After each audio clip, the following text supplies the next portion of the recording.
Olá, eu sou a Silvana, pós-graduanda da disciplina de Política Linguística da UFSC. Para o grupo de trabalho Geopolíticas do Multilinguismo, para a Cátedra Unesco, nossa convidada para um diálogo é a professora Inês Machon.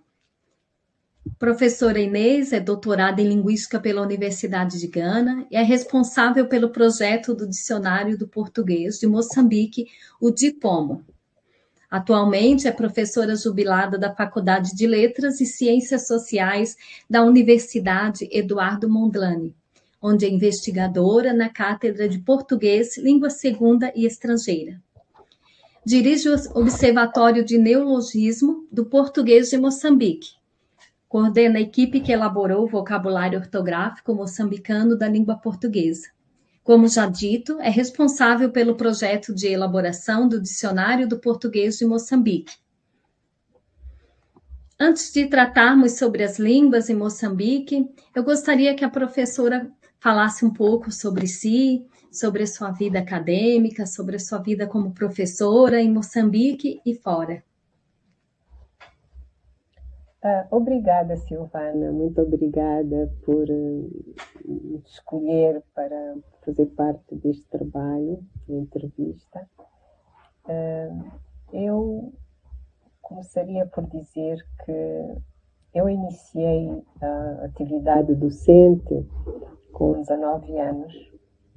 Eu lecionava no Instituto de Educação de Adultos, a convite de um professor meu. Eu estava na faculdade, tinha um professor de Introdução à Linguística Geral e ele convidou-me para dar aulas nesse instituto. Lecionava francês, eu estava a fazer o curso de Filologia Românica, portanto a variante era português-francês e eu lecionava francês.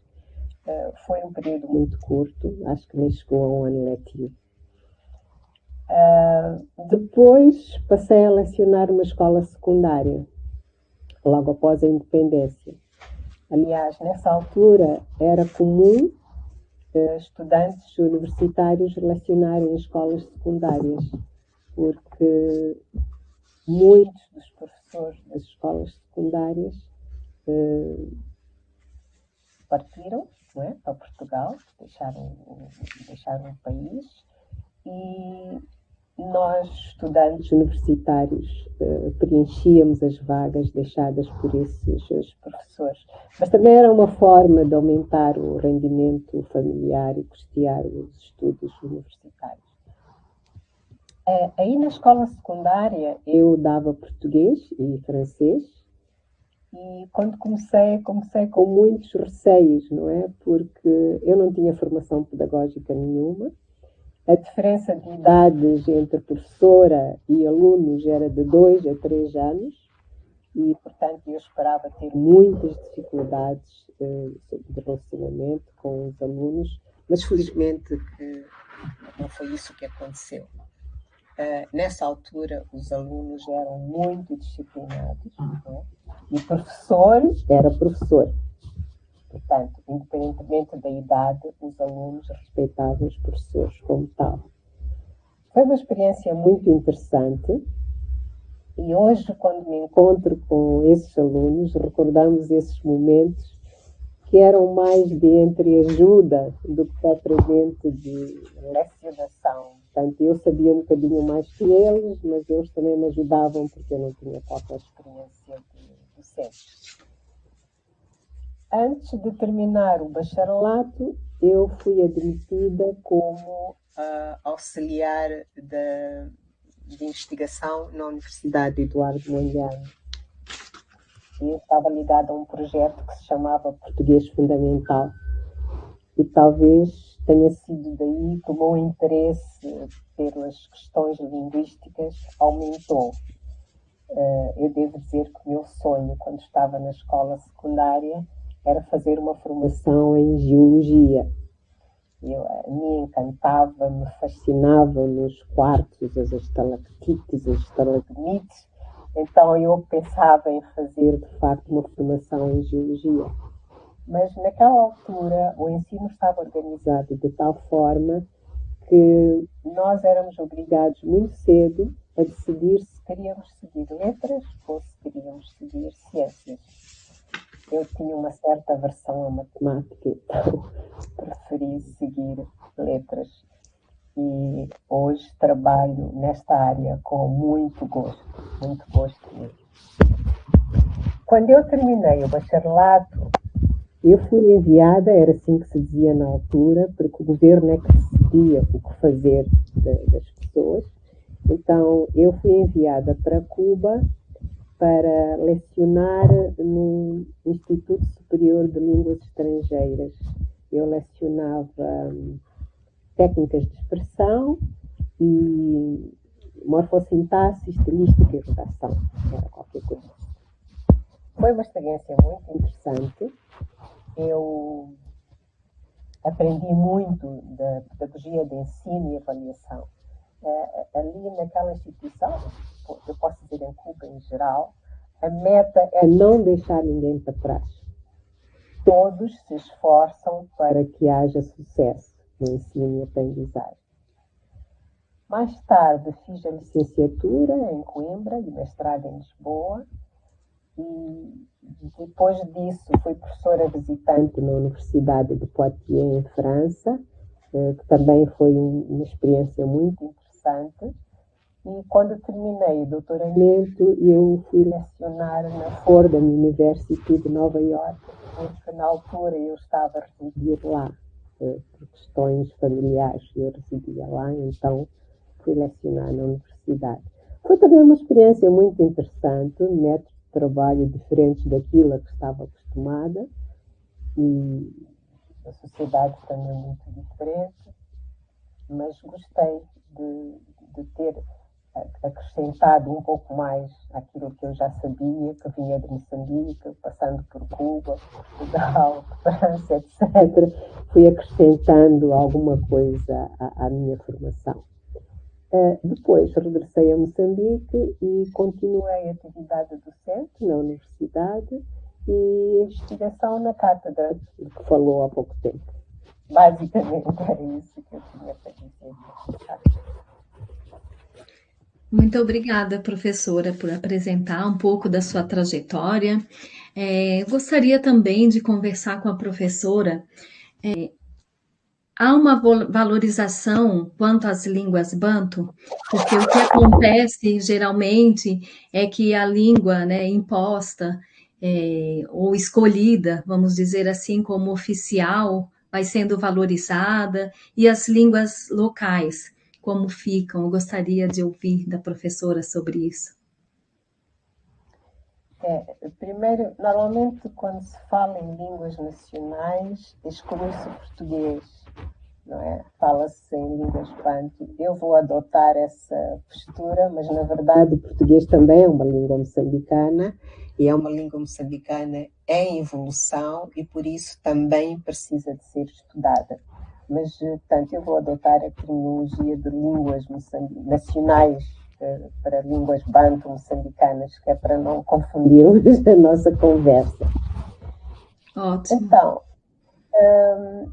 eu podia dizer que em Moçambique a vontade de construir uma nação-estado fez com que se atribuísse ao português uma função especial. Portanto, o português era a única língua oficial no país e tinha função simbólica de língua de unidade nacional. O que é que se pretendia com isto? Que os moçambicanos se identificassem como moçambicanos, como pertencentes a uma nação-estado, e a língua era o veículo para que isto acontecesse. Então, este desejo de construir uma nação-estado e através da língua fazer isso, fez com que a diversidade cultural e linguística do país fosse de forma consciente ou inconsciente, foi ignorada. E isso podia ter levado o país a uma situação de glotofagia, não é? Felizmente não aconteceu. No fim dos anos 80, a situação no país mudou um pouco. Já havia técnicos de nível superior, de técnicos moçambicanos, formados em todos os domínios das ciências sociais e, em particular, em linguística. Os linguistas tiveram um papel muito importante e preponderante na mudança da política linguística em Moçambique.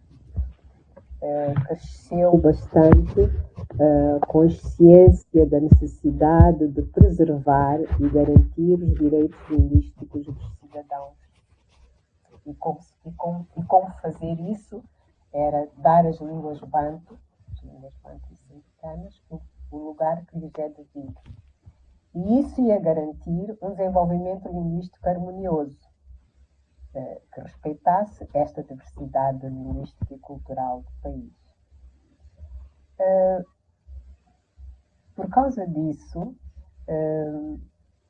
na Constituição da República, que foi revista em 2018, uma lei que era a Lei número 1, nós conhecemos bem isto, porque como linguistas estamos sempre a citar estes documentos. Nessa revisão da lei, preconiza-se a necessidade de valorização das línguas nacionais. Embora não tenha havido uma especificação do que é valorizar as línguas nacionais, não é? Em termos de planificação linguística, abriu-se o caminho para o desenvolvimento de atividades que manifestassem, de facto, essa valorização. É assim que se introduz o ensino e pesquisa de línguas banto, sobretudo nas universidades. As universidades foram os primeiros locais onde isto aconteceu, e em particular a Universidade Eduardo Mondlane, que criou um núcleo de estudos de línguas moçambicanas, que é o NELIMO, portanto, que foi o primeiro centro de estudos de línguas moçambicanas. Aliás, deixou de ser núcleo, mais tarde tornou-se, de facto, num centro. E este centro realizou inúmeras atividades. Eu aqui vou destacar apenas aquelas que eu acho que foram fundamentais, que foram seminários de padronização da ortografia das línguas banto moçambicanas. Realizámos 4 seminários. Eu digo realizámos porque fiz parte das equipes. Realizámos 4 seminários. O primeiro foi em 1988 e o último foi em 2018. As publicações resultantes destes seminários, eu considero que são produtos muito úteis para o ensino e investigação sobre estas línguas, porque aqui diz-se como se deve escrever, qual é a ortografia das línguas moçambicanas. Neste momento, o que estamos a fazer é envidar esforços para que estes documentos sejam legalizados, não é? Para que haja um produto oficial que legalize estas ortografias, esta última, portanto, do último seminário, a ortografia das línguas moçambicanas. E, sobretudo, porque há muitos locais onde se deve ou tem que se usar a língua escrita, não é? E falo em particular do ensino bilingue, que é oficial, mas não há uma ortografia oficial das línguas banto que são usadas no ensino bilingue. Portanto, há de facto uma necessidade premente de se oficializar esta ortografia. Na Faculdade de Letras Sociais, também da Universidade de Eduardo Mondlane, em 2005, introduziu-se uma licenciatura em ensino de línguas banto. Foi muito importante, porque abriu caminho para a produção, tanto a níveis posteriores, de mestrado e doutoramento, para a produção de teses que servem de base, portanto, para o estudo, a elaboração de gramáticas, de dicionários e outros instrumentos de ensino e de investigação. Em 1993 foi introduzido o ensino bilingue, a nível experimental ainda, em algumas províncias do país, e mais tarde depois foi oficializado e expandiu-se como um programa do Sistema Nacional de Educação. A Rádio Moçambique, que é uma rádio que transmite para todo o país, transmite em 19 línguas moçambicanas. Nestes seminários, normalmente trabalhamos, seminários que eu mencionei atrás, normalmente trabalhamos na base de 20 línguas que até agora foram identificadas como línguas. Provavelmente haverá mais, mas para já o trabalho foi feito e foram identificadas 20 línguas. E a Rádio Moçambique trabalha com 19 dessas línguas. As rádios comunitárias trabalham também, transmitem na sua língua local. A televisão de Moçambique introduziu um horário para transmissão em línguas nacionais. E, portanto, há um trabalho de valorização, digamos, destas línguas. Consta da legislação que as intervenções dos deputados nas assembleias provinciais, distritais e mesmo na Assembleia da República, as intervenções podem ser feitas na língua em que o deputado se consiga exprimir melhor, não é? Pronto, é apenas uma vontade, porque na prática ainda não foram criadas as condições para que, de facto, as pessoas possam exprimir, por exemplo, não há tradição, nem para outras línguas, nem para o português, que é a língua de trabalho nestes organismos. A nível da produção linguística também, há vários dicionários bilíngues, português, língua banto e vice-versa, não é? Gramáticas e outros instrumentos linguísticos que estão a ser elaborados e disponibilizados para consumo público em geral. No domínio literário também há obras literárias escritas em línguas banto. Quer dizer, resumindo, embora não haja uma política explícita, planificação e políticas linguísticas explícitas, na prática o que está a acontecer é todo um movimento de valorização das línguas moçambicanas, de modo a criar uma harmonização linguística que reflita a realidade sociocultural do país. Fico bastante feliz, bastante coisas que eu ainda não sabia, né? Nos artigos que eu li. Então, está sendo muito interessante, muito importante esse momento, de bastante aprendizado para mim e também para quem vai assistir, né, o vídeo. Uma outra questão, professora, é sobre a disparidade entre as mulheres e os homens. Como em todo lugar, o analfabetismo diminuiu bastante, mas ainda há uma disparidade entre homens e mulheres. Há uma disparidade entre zona rural e urbana, mas das mulheres ela é mais visível, né? É verdade. Mesmo com a expansão do ensino bilíngue, continua a haver essa disparidade entre campo e cidade, entre homens e mulheres, em termos de alfabetização, ou digamos, de acesso ao ensino, à expressão, etc. Estas discrepâncias, a meu ver, não podem ser resolvidas de um dia para o outro. E elas requerem um certo tipo de atitude perante elas. Eu não tenho nenhuma receita sobre como eliminar estas divergências, mas a mim parece-me muito fundamental que se desenvolvam estudos socioculturais e económicos mais profundos sobre estas comunidades. E só com base nesses estudos podemos eliminar estas diferenças e estabelecer políticas de inclusão e de promoção da igualdade. O que é que eu quero dizer?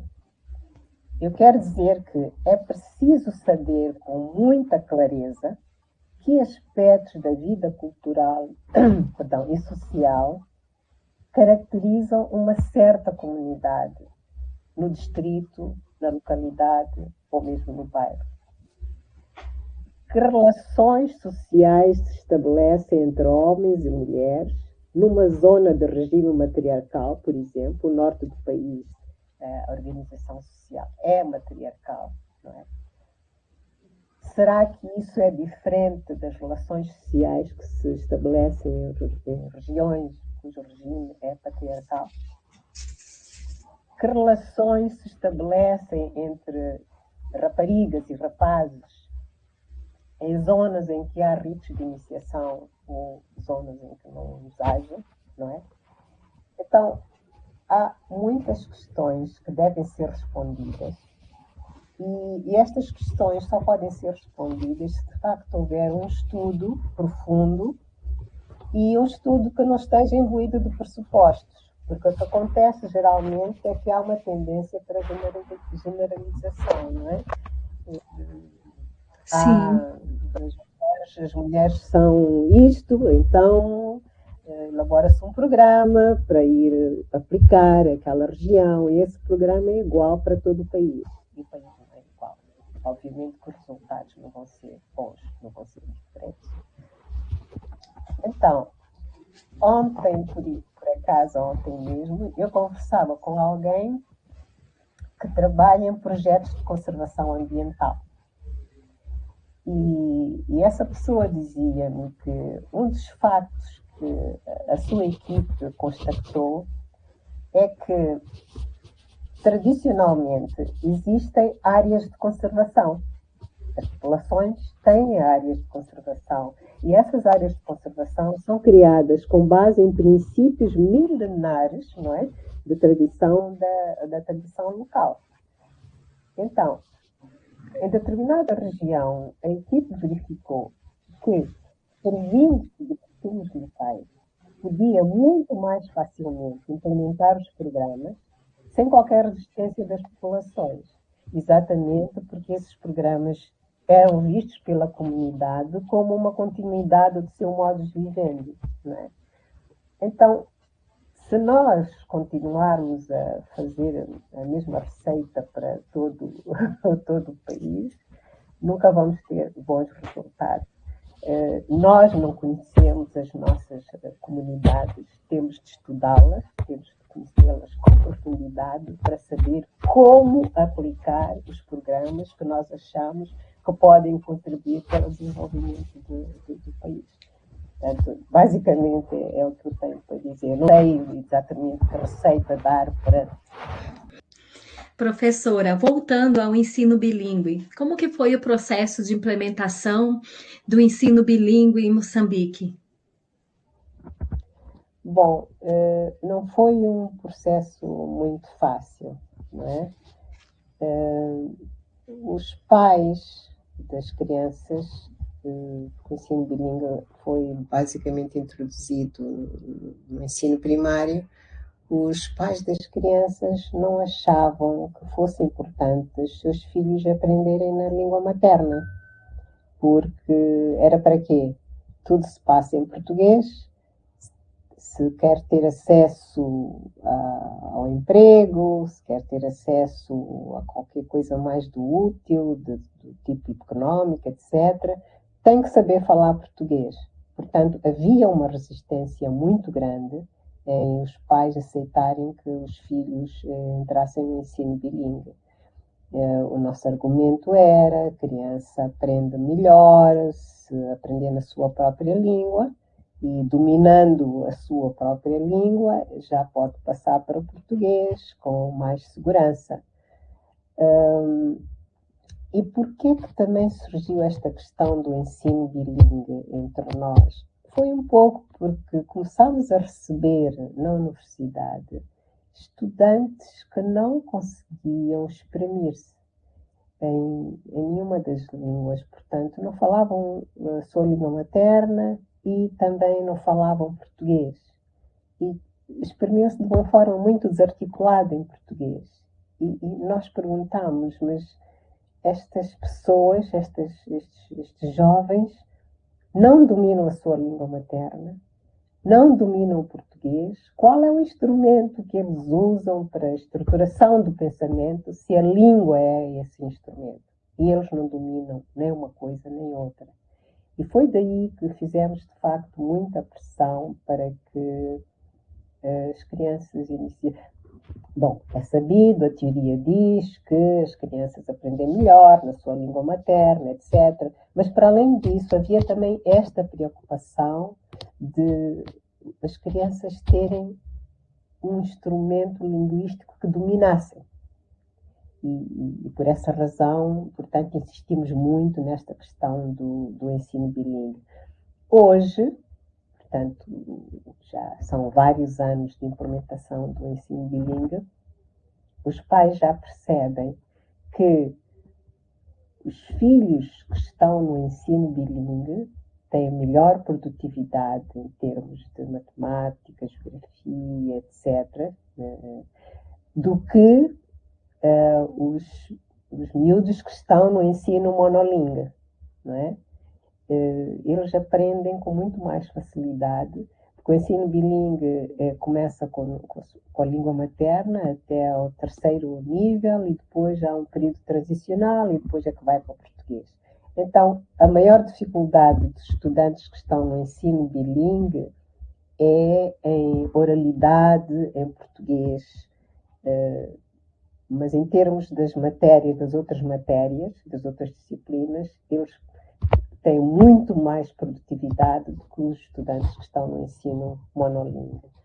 Então, hoje, o ensino bilíngue é muito bem aceito, não é? E os pais veem que, de facto, há resultados em começar o ensino na sua língua materna e depois mudar gradualmente para o português.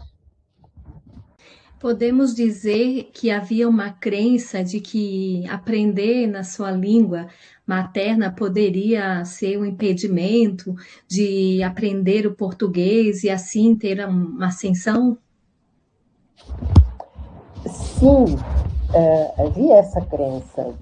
Por exemplo, na minha família, mesmo dentro da minha família, os meus pais achavam que deviam falar connosco em português para dominarmos o português e podermos, portanto, ascender na escola e na vida social. Mas hoje não é só isso. Hoje o que se passa é que os pais pensavam, já não pensam assim, que se as crianças aprendem na sua língua materna, vão falar muito bem a sua língua materna. Para quê? A língua materna não é mais usada. Por isso é que eu dizia que tinha que haver uma política e planificação linguísticas, não é? Que dessem um lugar a estas línguas. A pessoa vai a um tribunal, não é? Se não fala português, é excluído. A pessoa vai a uma repartição, se não fala português, é excluída, não consegue exprimir-se. Então, as línguas, ok, para que servem? Eu aprendo na minha língua materna para quê? Não preciso, porque a língua da ascensão social, a língua que me permite trabalhar, é o português, não é? Hoje em dia, através do ensino bilingue, portanto, as crianças aprendem na língua materna como veículo de melhor aprenderem o português, mas não devia ser só isso, não é? Devia ser para valorizar, para aprenderem, para dominarem um instrumento que os ajuda a ter um raciocínio estruturado.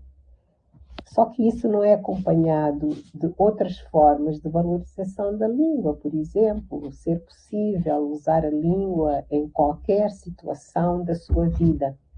Isso ainda não é possível em Moçambique. Eu dizia há pouco tempo que há uma legislação que permite que os deputados se expressem na sua própria língua. Há muitos deputados que vêm de regiões rurais em que não se fala português e que ficam sentados na Assembleia e não estão a perceber nada do que se passa ali. E nem sequer se podem exprimir porque não falam português e também não foram criadas as condições, apesar de já haver a legislação, não foram criadas as condições para que eles pudessem se exprimir na própria língua, havendo uma tradução, por exemplo. Não é? Então, é todo um conjunto de questões que têm de ser melhor vistas, melhor estruturadas.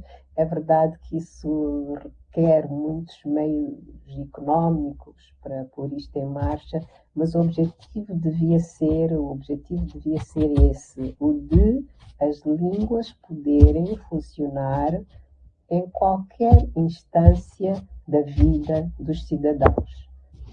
Por exemplo, tornar uma língua local, língua oficial da região, não é? Era um passo, não é? E eu gostaria que a professora falasse um pouco sobre o VOC e depois falamos sobre o dicionário, o acordo ortográfico. Assim, talvez ir um bocadinho mais atrás e falar um pouco sobre qual é a situação do português em Moçambique, a perceber qual é a necessidade de se criarem estes instrumentos, não é? Porque senão bastaria usar os dicionários que já existem, os vocabulários que já existem, e seria suficiente. Então, eu começaria por dizer que o português em Moçambique passou por várias fases, desde o período colonial até os nossos dias. Durante o período colonial, o português era obrigatório no ensino oficial rudimentar e era usado também em instituições sob tutela das igrejas. A lei colonial proibia mesmo o uso de línguas locais no ensino. E essas línguas eram as línguas maternas da maioria da população.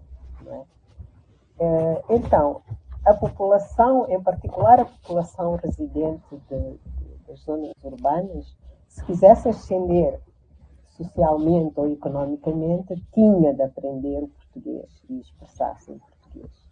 E é aqui que começa a surgir o contacto entre o português e as línguas locais. Durante a luta de libertação nacional, em particular nas chamadas zonas libertadas, o que eram zonas libertadas? Eram zonas que a Frelimo, que era o partido que desencadeou a luta de libertação nacional, era frente, não era um partido. Considerava que eram zonas que deixavam de estar sob o controle da administração colonial, portanto estava sob o controle da Frelimo. E nessas zonas, o português era usado como a língua da unidade, para unir todos os combatentes que estavam na luta, não é? E é através do chamado léxico da libertação, que é assim como se chama, que o português começa a adquirir uma nova significação cultural. Depois da independência, por razões político-ideológicas, o português foi declarado a única língua oficial no país. E, na altura, disse-se, o argumento era que o objetivo fundamental era garantir a unidade nacional e a integridade territorial. Então, o português devia ser usado em todos os domínios da vida dos cidadãos, desde o ensino até a administração, apesar desta diversidade multiétnica que eu já falei e multilinguística que existe no país. A educação sempre foi tida como um motor de desenvolvimento de um país, não é? E aqui não foi diferente. Houve uma expansão do número de escolas e, com isto, também expansão do número de falantes de português, uma vez que o português era o único meio de instrução. vou falar um pouco de estatísticas, portanto, os dados estatísticos. O último censo realizou-se em 2017. Os dados estatísticos mostram que o número de falantes de português cresceu nos últimos 40 anos. Hoje passamos de cerca de 1% da população falante de português como língua materna para 17%. 24% de falantes bilíngues de português e língua banto passou para 58%. Portanto, houve um grande acréscimo do número de falantes de português. Mas o português é mais falado nas cidades e, em particular, pelas elites e pela população mais jovem. Também fala-se mais línguas banto nas cidades do que se fala o português nas zonas rurais. Não sei se me estou a fazer compreender.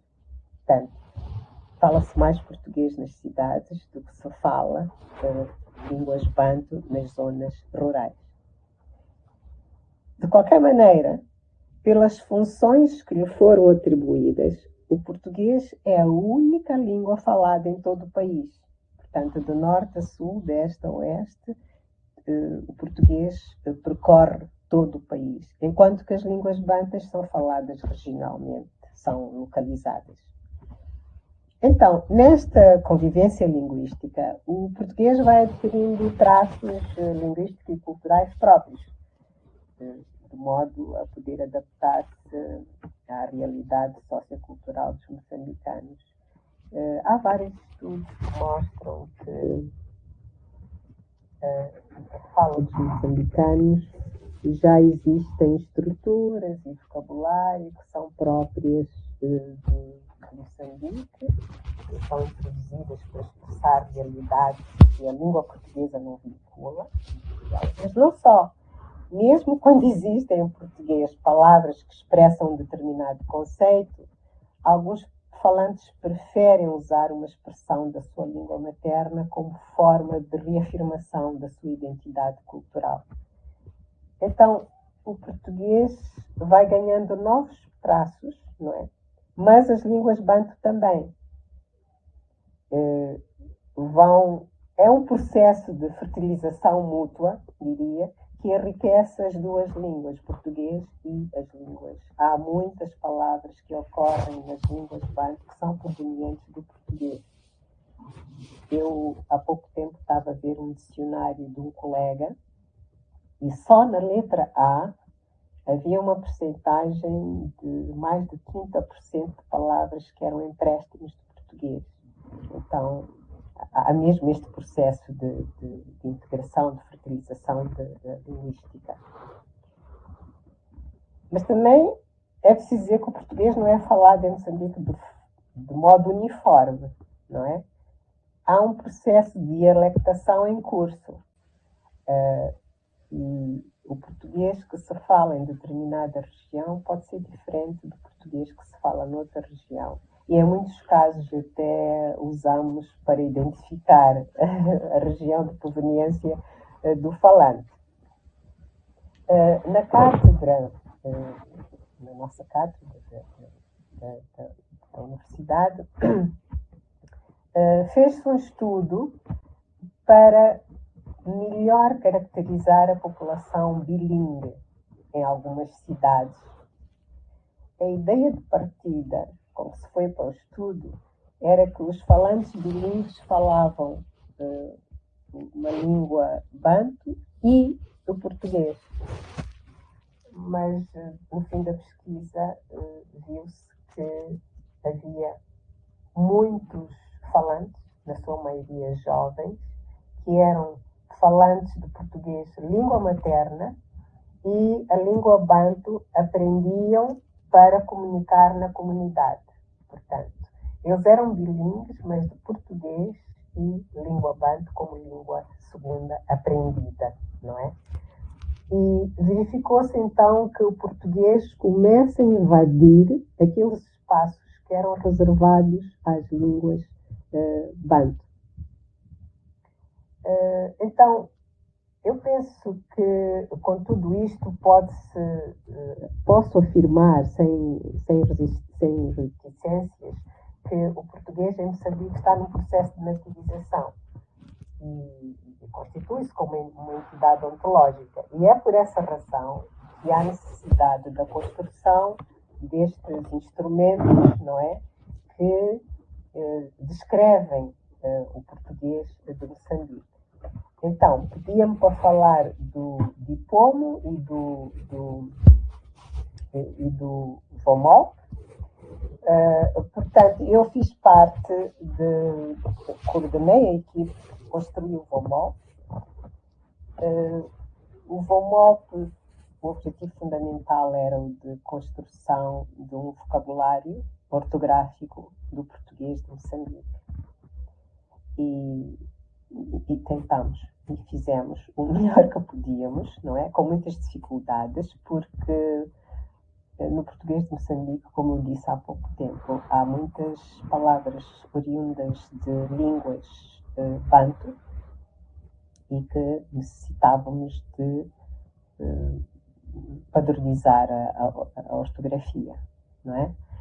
E para isso fizemos algumas oficinas, ia dizer workshops, algumas oficinas que, para encontrarmos uma certa correspondência entre sons e escrita, não é? Se determinado som, eu vou falar em termos de som, fones, tinha correspondência em português, tudo bem, por exemplo, se tem correspondência em português, tudo bem. Mas havia outros fones que não tinham correspondência em português e que tínhamos que encontrar uma forma de escrita. A partir desse trabalho, foi um trabalho muito envolvente.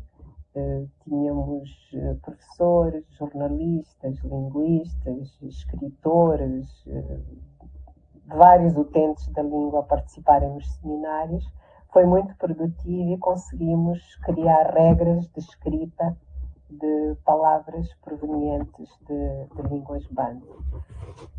A quando do Dipomo, nós beneficiamos, portanto, deste estudo que já estava feito, mas introduzimos ainda uma outra vertente mais profunda, que era relacionada com... Mais profunda não. Uma outra vertente que era relacionada com a toponímia, porque nós achamos que a toponímia também devia ser estudada e devia ser padronizada.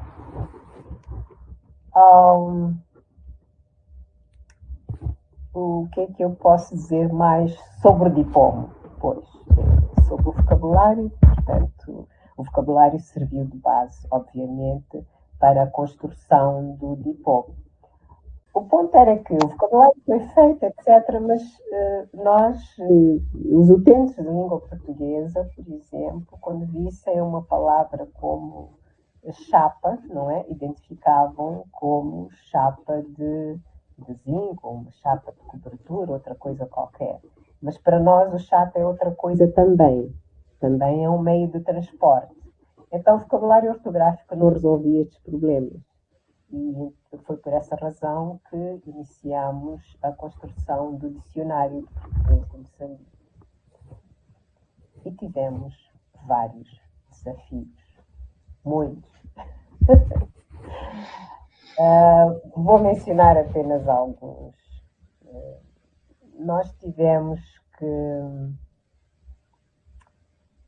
Primeiro era necessário definir o período sobre o qual ia incidir a recolha do material, né? A recolha dos textos que iam fazer parte do corpus linguístico. Então, o que fizemos foi olhar para a periodização do português de Moçambique, que foi proposto por Gonçalves e Machum em 2021, e com base nisso definimos que o ponto de partida para a recolha seriam textos produzidos ainda no período colonial, porque já neste período havia jornais e revistas e textos escritos por moçambicanos em que se encontravam palavras tipicamente moçambicanas, não é? Encontrávamos palavras como macaiaia. Macaiaia é uma pessoa que cuida de crianças. Encontrávamos palavras como chicunda, que era muito localizada no tempo, que era um escravo soldado ao serviço de um prazeiro.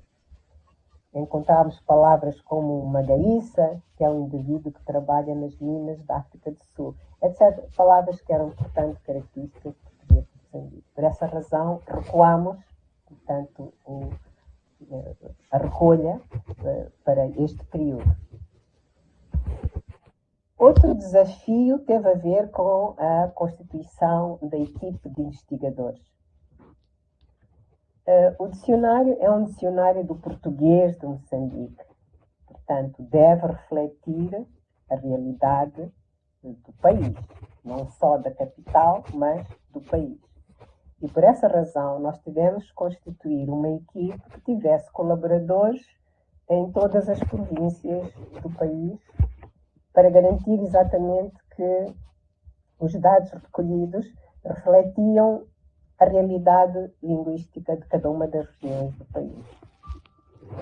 Associado a isto, também tínhamos que garantir que o perfil profissional do colaborador, profissional e académico, nos garantisse uma recolha fiável dos dados. Não queríamos correr o risco de ter pessoas que iam recolher qualquer coisa e portanto, tínhamos que ter essa garantia. Depois de selecionarmos essa equipe com todos estes cuidados, ainda fizemos formações, não é? De modo a garantir que todos os membros da equipe tinham o mesmo conhecimento e as ferramentas necessárias para a execução do trabalho. Portanto, este foi um desafio muito grande. O país é grande, temos 11 províncias, temos variedíssimas línguas bantu, então tínhamos que garantir que a recolha era feita com algum cuidado. Depois disto, tivemos que construir uma plataforma para abrigar os dados que recolhemos, para armazenar e tratar os dados textuais que foram recolhidos. A plataforma foi batizada com o nome de Timbila. Timbila é um instrumento musical de grande simbologia em Moçambique. É constituída por pequenos, nós chamamos maçal, é um fruto arredondado, não é? Que serve de base para quando se bate na tecla de cima, o som é reproduzido. Portanto, é um instrumento muito simbólico aqui em Moçambique. Outro desafio que nós tivemos foi o da constituição do corpus literário. Não foi muito fácil convencer os editores e mesmo os autores. Nós pedíamos os textos em formato digital. Então não foi muito fácil convencê-los que, dando-nos os textos em formato digital, nós não iríamos usá-los para outro fim que não fosse o da constituição de corpos para o dicionário. Mas mesmo assim conseguimos, portanto, atingir a nossa meta traçada para os textos literários. Outra questão também que foi muito importante foi o de distinguirmos formas neológicas, sem qualquer expressão, daquelas que de facto fazem parte do vocabulário do português de Moçambique. Este problema já tinha acontecido, já me tinha deparado com este problema quando estava a fazer o observatório dos neologismos de português de Moçambique. Um dos critérios que são preconizados pela literatura deste domínio, não é? É que o corpus de exclusão, portanto, são dicionários de língua. Portanto, recorremos a dicionários de língua, se a palavra está lá, não é neológica, se não está, é um neologismo. Ora, se usássemos este critério, uma boa parte das palavras que nós usamos no nosso cotidiano seriam neologismos, quando para nós de facto não são. Então foi necessário estabelecer outros critérios de seleção de neologismos. Já referi esta questão da ortografia das palavras, que foi de facto um problema que tivemos que enfrentar, mas que já estava resolvido praticamente com o VOMOP, não é? E depois era necessário identificar uma plataforma que fosse de baixo custo para albergar o dicionário. Conseguimos identificar o Flex, que é uma plataforma produzida pela SIL, Sociedade Internacional de Linguística, que para além de ser gratuita, não é, tem aplicações que permitem um trabalho de equipe, mesmo à distância, mas um trabalho com segurança e com qualidade. Eu digo felizmente porque o financiamento que nos foi generosamente concedido pelo Camões, não é, só abrangia 2 anos da execução do projeto. Neste momento, estamos a usar os nossos recursos individuais, cada um de nós, não é, para não paralisar o projeto, que continua num bom caminho. Nós, embora um ritmo um pouco mais lento, né? Nós consideramos que o dicionário é muito importante e por isso estamos de forma muito ativa à procura de novas fontes de financiamento. O dicionário é importante não só para o ensino, mas para o país em geral, não é? E também como instrumento de afirmação da nossa cidadania. E eu acho isso muito importante. Nós agradecemos muitíssimo pela participação da professora, pelas palavras, pelo aprendizado. Eu é que agradeço por me ter dado a oportunidade de partilhar e, sobretudo, de sistematizar algumas coisas que estão por aí espalhadas, a pessoa nunca pensa nelas, mas isto foi uma oportunidade também de sistematizar o conhecimento e de poder partilhar com pessoas de outras latitudes, não só daqui de Moçambique, aquilo que temos estado a fazer em prol do desenvolvimento harmonioso linguístico aqui em Moçambique. Muito obrigada. Obrigada.